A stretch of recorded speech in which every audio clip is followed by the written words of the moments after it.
My nigga, I really like, yo, even, I'm gonna keep it real with y'all, which I don't know. Yo, like, if Meek was like, yo, bro, like, all that shit I said about, like, sending the young bulls or whatever, it ain't shit. Yo, let's have a conversation.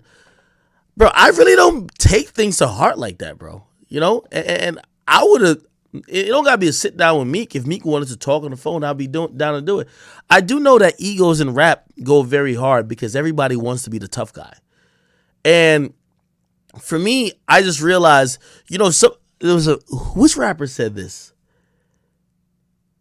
If y'all ain't gonna die about it, dead it. That was pretty much the essence of what they were saying. If a beef y'all ain't gonna die about, you should dead it. And honestly,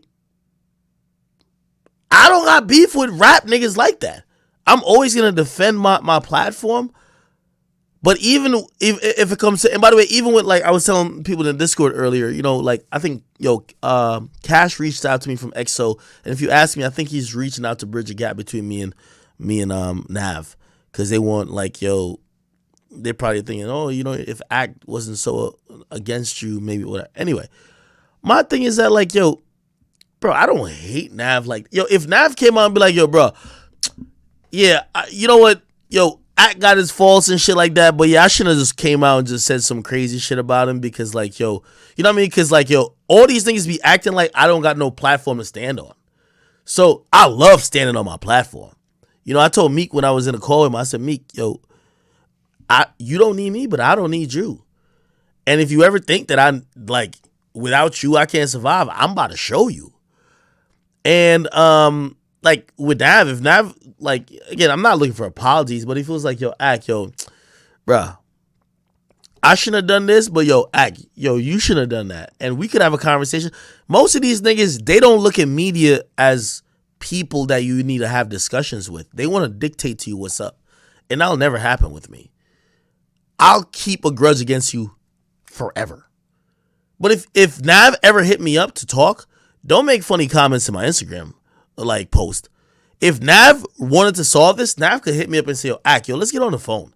Nav don't want to solve it. Nav wanted to play me like a sucker. Facts. Meek didn't want to solve it. I tried to get on the phone with Meek for 5 years. He wanted to play me like a sucker.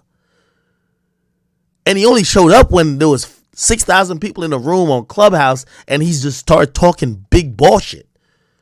You got to understand when niggas is down to solve issues as men and niggas is low-key trying to sun you. I won't let these rap niggas sun me. It just won't happen no more. I don't know if it's ever really happened, but if it did, it's expired. Do y'all think? So what I'm saying is that if it's going to be a conversation of integrity and a conversation of, listen, I couldn't even talk to, I don't care who or what incident you've been in, if I can't discuss what you said about me, how I felt, and maybe what even you felt about maybe stuff you felt I posted about you. Let's get that off the top, the first 5 minutes to 10 minutes. I don't want to talk to King Von. No, not King Von. Oh my God, rest in peace, King Von. I don't want to talk to Quando Rondo. I can't believe I said King Von. King Von's on my mind so much. I don't want to talk to Quando. I don't. But if that could be the conversation, we get through that, we could get on to a lot of stuff that's more rap related. And I went from the thought of saying fuck no to now saying maybe I should, but I want to give my audience a chance to weigh in.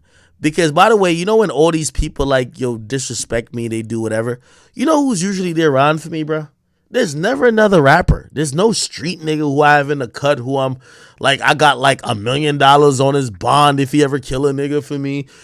There's nobody like that. It's usually my audience who's just, my audience got Vic Mensa straight up off the gram. I think they got him up off his career. So that's why I rock with my audience. My audience goes to war with me when nobody else will. I seen Jay Prince Jr. said something about Joe Budden, and there was 45 niggas in there who said they made a let's protect Joe Budden room. Royce was in there, all these other people, because they're like, we love Joe. I don't got no conglomerate like that. That's gonna be like, oh no, Ak is important. All these niggas see me as is transactional. I promote them to get big, and after they get big, they say I don't need that nigga no more.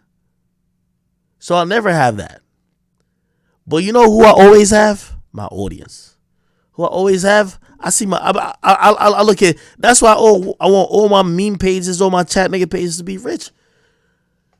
They be round with me all the time. The most loyal ones, I never see them waver at all. I never see Grand Wizard be like, ride him. Facts. It's going to be love there always. So let me tell you what I'm thinking. I want to hear y'all opinion. I would like to have a quick discussion with, I'm just not the person that just says, yo, and maybe this is a sign of weakness, but just because, bro, like, if nobody's hurt, nobody's bled, nobody's lost, is it really still at the point that you can't solve it? And trust me, I was triggered a little bit when he wished death on me. And I come from Jamaica where voodoo and obia, as we call it, is very big. When people put those type of things on you, they're hoping you really die. And I could really just take this as, but I'm like, can I be the bigger person in this? And that's kind of where I'm looking at it and say, yo, if me and him have a discussion, and that's the thing we got to talk about first. Fucking interview. I don't care too much about an interview. I've had a lot of great moments. I don't need another one. Let's just talk about the situation or relationship between me and you. And if we come to an agreement or whatever with that, I would think, you know what? I could proceed in possibly having a conversation with you that's an interview. You get me? What do y'all think about